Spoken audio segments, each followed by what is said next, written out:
Kate, as usual, is totally unimpressed with where we're going or the sights we are seeing. She'd just as soon sleep through it till we get to our point of destination.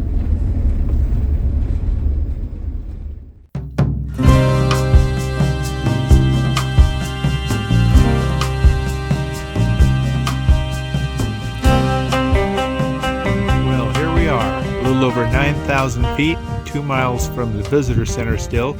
This is the Vista Point.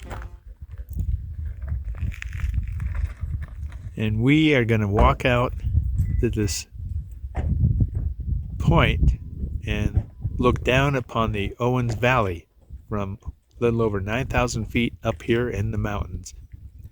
Decided to take Kate and Sara out for a walk out to the bluff here and enjoy the view. Sara's looking for critters. Kate's just looking to be petted by everyone.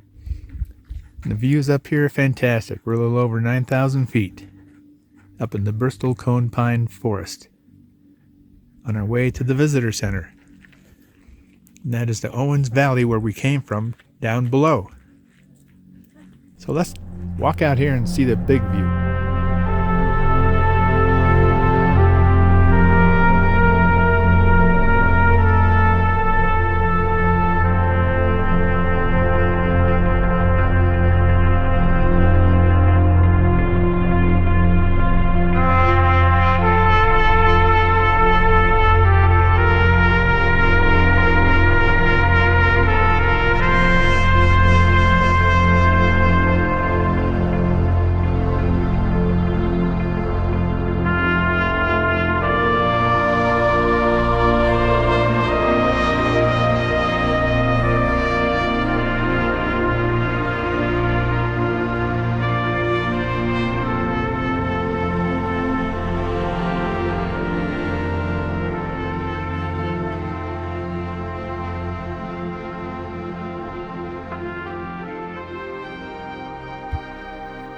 There are very good information plaques here that explain about the Bristlecone Pine and the region here in the mountains, a little over 10,000 feet, where they're plentiful.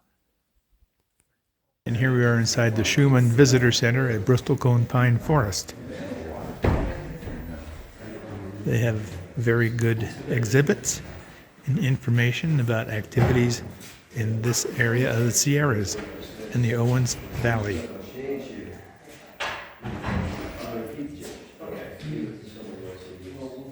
Well, I'm up here above the visitor center, and we're a little over 10,000 feet in elevation, and I'm surprised how well I'm doing hiking at this elevation. So I'm on this old miner's trail.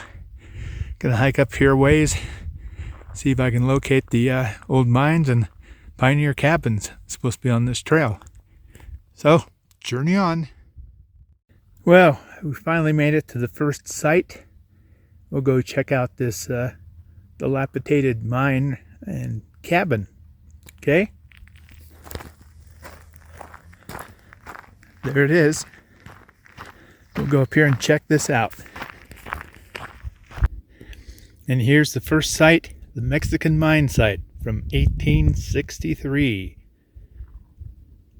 Man, it's incredible to think we're at over 10,000 feet and there was pioneers up here breaking their backs, digging into hard rock and dirt for ore to make a living, hopefully strike it rich. It just amazes me what they did and what we call work today. Here's what's left of the old cabin. And there's another one up there we'll visit. But their view is fantastic. I can't imagine living up here in the winter though. You would be so isolated and alone. Well, let's go inside this cabin, see what's left.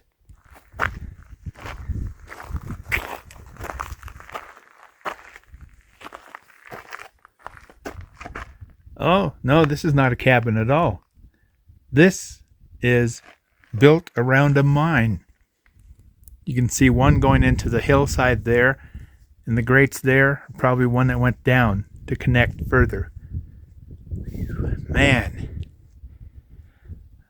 the amount of manpower, labor, and strength it took to do this, it's just unimaginable today. It was a hard life.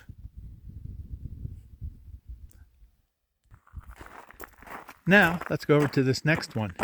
Here's the second one on the trail. Let's go around and peek inside this. Uncertain whether this was just a pit or maybe a place to keep their supplies.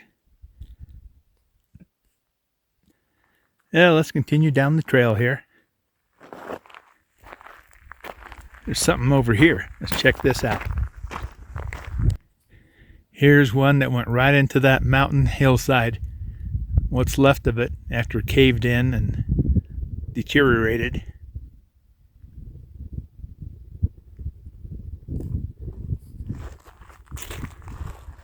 That's the trail that goes to the upper mine site, 1/2 mile, and Methuselah Trail, 1.5 miles.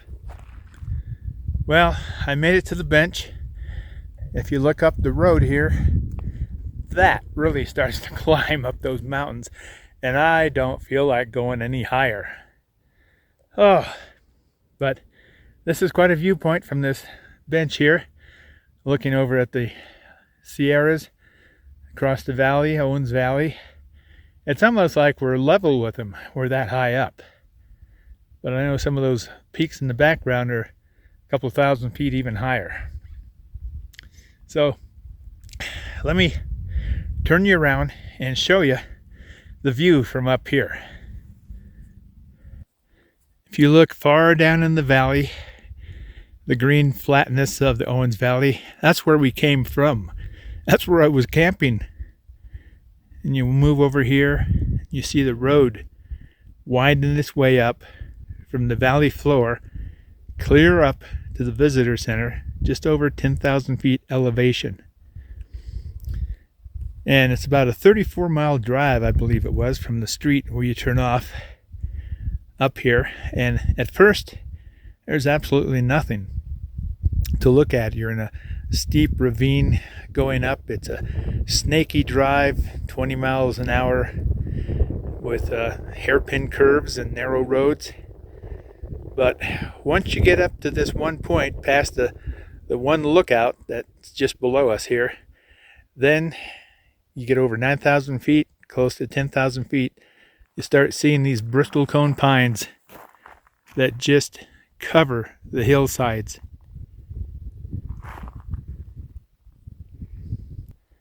So I think I'm going to walk up to this one Bristlecone Pine, take a picture of it, and then head back to the dogs and go down and look for a campsite. It's almost 12:30, time for lunch. Well, I got back to the RV, and of course the girls are just chilled out here, sleeping, waiting for my return. So I'm going to make lunch, and then we're going to head on down to the first campgrounds and find a place for a night or two. At least that's the plan. Man, I tell you, driving down this hill, you got to go 15, 20 miles an hour, even slower at times, with the hairpin curves and the narrow road. And I tell you, if you go off the side of the road, there's nothing there to stop you. You're several hundred to maybe 2,000 feet drop before you stop, if you do. And I'll tell you, the hairs on my arm are straight up going down this road till we get down lower where the first campgrounds are. Even Kate's taking notice. But yeah, we are way the heck up here. So I'm in no hurry going down this road. There's very few turnoffs at all. So if any fool wants to sniff my exhaust, that's his choice. Ain't no way he's gonna pass me without going off the mountain. Okay, well, we're heading down to hopefully getting a campsite. Check back with you shortly. Here we are at Grandview Campground, just a ways below the Bristlecone Pine Forest Visitor Center we just went to, and we're going to be camping out here a couple of days. This is a really nice little area. It's sort of a flat U-shape valley with camping around the perimeter of the little indentation in the middle. Let me show you. We come in off the main highway, and you can go right or continue forward and go right at the next turn. The campgrounds encircle this little area of sagebrush and such, and we found that a lot of the campgrounds are not exactly level. They're all pretty well sloped. You have to really get out and look for a level campground, but we're gonna drive around and find a place to camp for the night and maybe more. So the weather's beautiful. Haven't seen a cloud in the sky. It's great. Well, we are at the first campgrounds you come to after you drop down from the Bristlecone Pine Forest Visitor Center. This is Grandview Campgrounds, and it's all over the hill here, and it took a while to find an open spot that was actually level and not sloped. So you got to be careful backing into these. These pines are not forgiving, and I got to find a place where the girls can get some exercise and enjoy the campground on their 15-foot leads. And I found a lucky spot here. It's got a very level camping site, everything close within, and the girls are able to roam around on their leads and not get tangled up. At least so far they're not. So it looks like tonight's going to be the night for a campfire. And should be beautiful weather. We're about 8,000 feet elevation here at Grandview Campgrounds. And we might stay here a couple days. Like I said, we're in no rush to get down into the hot, hot valley. And the nights are going to be cool here, mornings brisk, but the days are going to be comfortable. So I'm going to get camp set up here with the girls, relax, and just kick back and enjoy this trip.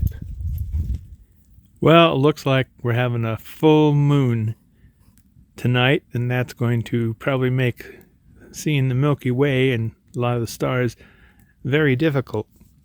But at least we got a great campfire going. Girls are inside, they're snoring. I'm going to have to wake them up just to get them out here and get me a glass of wine from one of the harvest hosts I visited on the start of the trip, and just enjoy a campfire, some great chilled wine, and my girls together under the heavens. Celebrate our first month on the road. We moved from our other location up here on top of this little mound for a really nice view of the mountains and the valley all around us and the road heading up to the Bristlecone Pine. You can see Kate in the back. She's made herself comfortable, just laying out, enjoying. And we have a big fire pit here, picnic table, and I've got a lot of wood collected for our final big bonfire tonight, right out here in the open. It'll be awesome. I don't know if the moon will be out again tonight, but hopefully I can see the Milky Way from up here. It ought to be fantastic. Circling around to our campground area, there's Kate. That trail there goes out to a point of view. We'll go on that here in a sec. I see Kate's going to sit down there and wait for me to return, but let's take this trail out here. It goes out to a point where you get a fantastic view of the lower valley and looking up towards the Bristlecone Pines, so you can't see them. They're on the other side of the mountain. And that's where we're heading up there to that viewpoint where we can show you everything. And we just have to scramble up this last little bit to the hilltop. And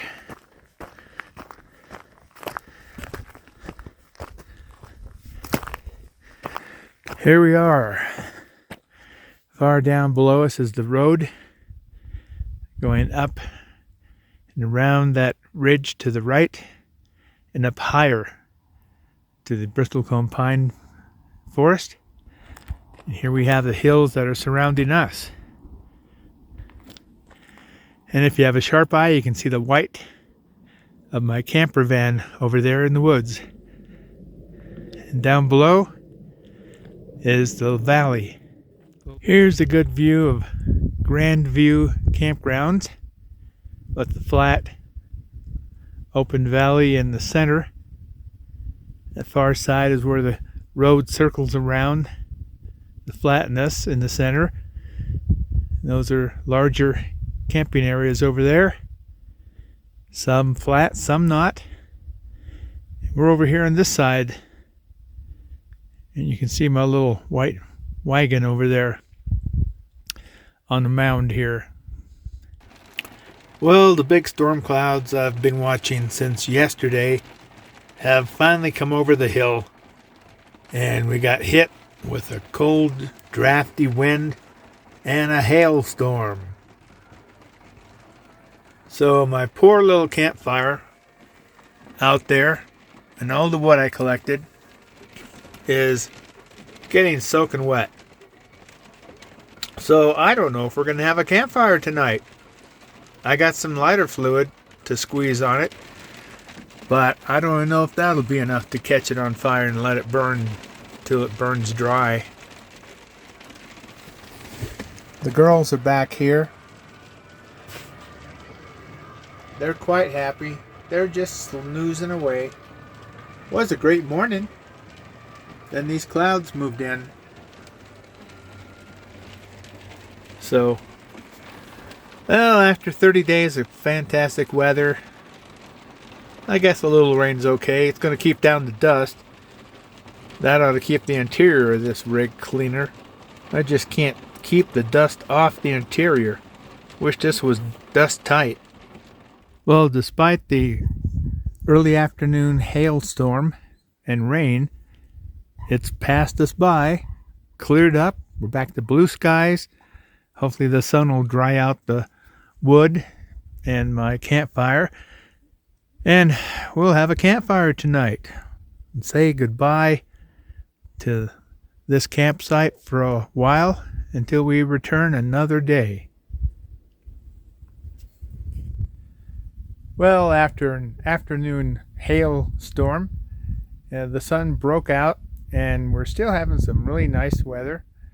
Warm enough that I could finally, if I get this upright, have my last campfire here at our new location here in the same campground area. So, it got a little cold too, but it's still nice. We're enjoying our last night here in Grand View Campgrounds. Tomorrow, we're going to go down back into civilization where I can get a signal and catch up on all my 3 days of emails and stuff that haven't got to me because there's absolutely no signal at all up here. So I'm looking forward to that, and the campfire is doing just fine. The girls are in sleeping, and well, tomorrow we move on. Well, it seems the girls are too tired to come out. They're comfortable in bed in the RV. So it's just me here, enjoying the warmth of the campfire. And that full moon, I think, is going to cause problems with my hopes of seeing the Milky Way tonight.